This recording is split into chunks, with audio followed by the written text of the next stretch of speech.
Hello everyone, आज हम संसाधन के रूप में लोग इसको पढ़ेंगे। संसाधन के रूप में लोग वर्तमान उत्पादन कौशल और क्षमताओं के संदर्भ में किसी देश के कार्यरत लोगों का वर्णन करने का एक तरीका है। उत्पादक पहलू की दृष्टि से जनसंख्या पर विचार करना सकल राष्ट्रीय उत्पाद के सृजन में उनके योगदान की क्षमता पर बल देता है। यानी कि जीडीपी में लोगों की जो जनसंख्या है हमारे देश की, उसका भी बहुत बड़ा योगदान है भारत की जीडीपी में, सकल घरेलू उत्पाद में। दूसरे संसाधनों की भांति जनसंख्या भी एक संसाधन है, एक मानव संसाधन। यह विशाल जनसंख्या का एक सकारात्मक पहलू है। जब शिक्षा, प्रशिक्षण और चिकित्सा सेवाओं में निवेश किया जाता है तो वही जनसंख्या मानव पूंजी में बदल जाती है। देखो, जब मानवों को अच्छी शिक्षा मिलती है, उनका स्वास्थ्य बेहतर होता है, तो वो मानव पूंजी में बदल जाते हैं। अच्छी शिक्षा मिलेगी तो समाज के लिए अच्छा काम करेंगे, अच्छा स्वास्थ्य होगा तो अच्छे से मेहनत करेंगे और समाज को आगे बढ़ाएंगे। ठीक है, समाज का विकास करने में हेल्प करेंगे। तो इसलिए मानव को पूंजी के रूप में माना जाता है, समझा जाता है।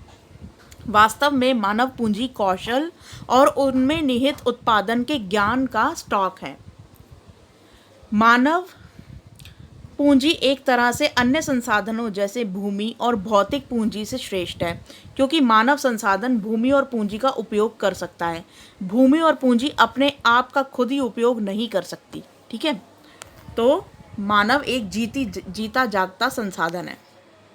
जब मानव संसाधन को और अधिक शिक्षा तथा स्वास्थ्य द्वारा और विकसित किया जाता है, तब हम इसे मानव पूंजी का निर्माण कहते हैं, जो भौतिक पूंजी निर्माण की ही भांति देश के उत्पादक शक्ति में वृद्धि करता है। जब समाज में इंसान अपना योगदान देकर समाज का विकास करता है तो एक तरीके से वो देश का ही विकास हो रहा होता है। ठीक है, मानव पूंजी में निवेश द्वारा एक विशाल जनसंख्या को उत्पादक परिसंपत्ति में बदला जा सकता है। जनसंख्या की गुणवत्ता देश की समृद्धि जनसंख्या की गुणवत्ता देश की समृद्धि दर निर्धारित करती है कि एक देश कितनी तरक्की कर रहा है। ये जनसंख्या की गुणवत्ता से ही पता चलता है। जनसंख्या की गुणवत्ता मतलब कि कैसा लाइफस्टाइल है लोगों का। ठीक है, तो साक्षर और स्वास्थ्य जनसंख्या परिसंपत्तियां होती हैं। जितनी अधिक जनता पढ़ी लिखी होगी, जितनी स्वस्थ होगी जनता, उतनी ही हमारा देश जो है वो फ्लरिश करेगा, उतना ही विकसित होगा। 6 से 14 वर्ष की आयु वर्ग के सभी स्कूली बच्चों को प्राथमिक शिक्षा प्रदान करने की दिशा में सर्व शिक्षा अभियान एक महत्वपूर्ण कदम है। प्राथमिक शिक्षा में नामांकन को बढ़ाने के लिए सेतु पाठ्यक्रम और देखो कौन कौन सी योजना, सेतु पाठ्यक्रम और स्कूल लोटो शिविर प्रारंभ किए गए। कक्षा में बच्चों की उपस्थिति को बढ़ावा देने के लिए बच्चों के धारण और उनके पोषण की स्थिति में सुधार के लिए दोपहर के भोजन की योजना कार्यान्वित की गई। तो बच्चों को ज़्यादा से ज़्यादा स्कूल बुलाने के लिए कौन कौन सी योजनाएं बनाई गई? एक तो स्कूल लोटो शिविर बनाए गए, एक सेतु पाठ्यक्रम बनाया गया और एक मिड डे मील की योजना क्रियान्वित की गई। ठीक है, अब यहाँ पे फर्स्ट क्वेश्चन देखते हैं। संसाधन के रूप में लोग से आप क्या समझते हैं? तो इसका आंसर आप यहाँ से लिखेंगे, ये 2 लाइनें लिखेंगे आप। उत्पादक पहलू की दृष्टि से जनसंख्या पर विचार करना सकल राष्ट्रीय उत्पाद के सृजन में उनके योगदान की क्षमता पर बल देता है। दूसरे संसाधनों की भांति जनसंख्या भी एक संसाधन है, एक मानव संसाधन। तो ये फर्स्ट का आंसर हो जाएगा। ये अगर आप इसमें ऐड करना चाहते हैं तो आप फिर यहाँ से लिख सकते हैं। तो ये टोटल फर्स्ट का आंसर हो जाएगा, संसाधन से लेकर यहाँ तक। लेकिन अगर आपको छोटा आंसर लिखना है, क्योंकि बहुत से बच्चों की कंप्लेंट ये आती है कि मैं आंसर बहुत बड़े बताती हूँ, तो आप सीधा टू द पॉइंट आंसर लिखिए यहाँ से, उत्पादक की पहलू की दृष्टि से। तो यहाँ से आपका आंसर, मेन जो आंसर है वो यहाँ से स्टार्ट हो रहा है। ठीक है, तो आप यहाँ से भी लिख सकते हैं। अच्छा, नेक्स्ट है क्वेश्चन नंबर 2 क्या मानव संसाधन अन्य संसाधनों जैसे भूमि और भौतिक पूंजी आदि से भिन्न है? तो यहाँ पर इसका आंसर हो जाएगा, मैं ऊपर दिखा देती हूँ,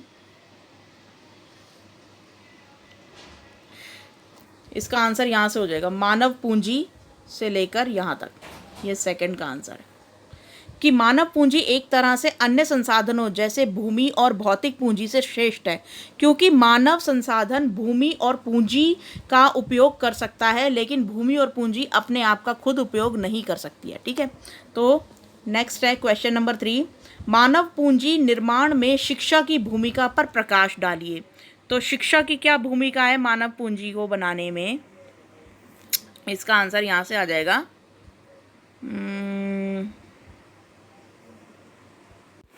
तो थर्ड का आंसर आप यहाँ से लगाएंगे, ये यहाँ से लेकर यहाँ तक, स्टॉक है तक, थर्ड का आंसर है।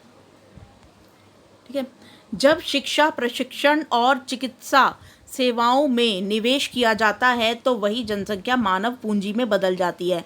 वास्तव में मानव पूंजी कौशल और उसमें निहित उत्पादन के ज्ञान का स्टॉक है।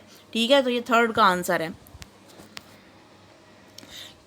थर्ड में ये क्वेश्चन पूछा हुआ था ना कि मानव पूंजी निर्माण में शिक्षा की क्या भूमिका है, तो शिक्षा की यही भूमिका है कि वो उसको जो है शिक्षा, प्रशिक्षण और चिकित्सा सेवाओं में निवेश किया जाता है तो जनसंख्या जो है वो मानव पूंजी में बदल जाती है। तो शिक्षा का यही रोल है इसके अंदर कि वो मानवों को मानव पूंजी में बदल देता है और वास्तव में मानव पूंजी कौशल और उसमें निहित उत्पादन के ज्ञान का स्टॉक है।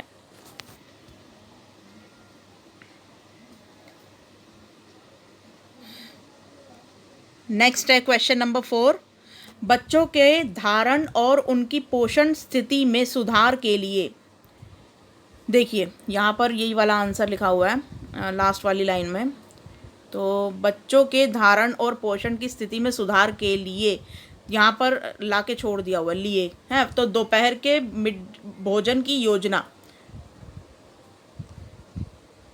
तो की योजना यहाँ पे बस इतना लिखना है आपको, दोपहर के भोजन, तो आपको दोपहर के भोजन यहाँ पे लिखना है कि योजना कार्यान्वित की गई है। ठीक है, तो ये पूरा फिलअप हो जाएगा फोर्थ वाला।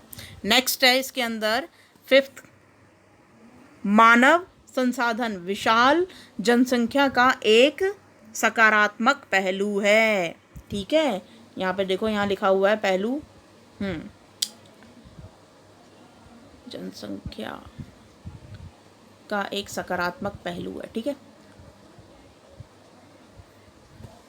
तो यहाँ पर सकारात्मक आएगा आपका आंसर, तो सकारात्मक आप यहाँ पर फिलअप कर लोगे, पहलू है। ठीक है ना, तो वो ऊपर वाली लाइन सेम टू सेम है, यहाँ पे सकारात्मक आपको फिलअप करना है। तो आज की वर्कशीट में बस इतना ही था। Thank you.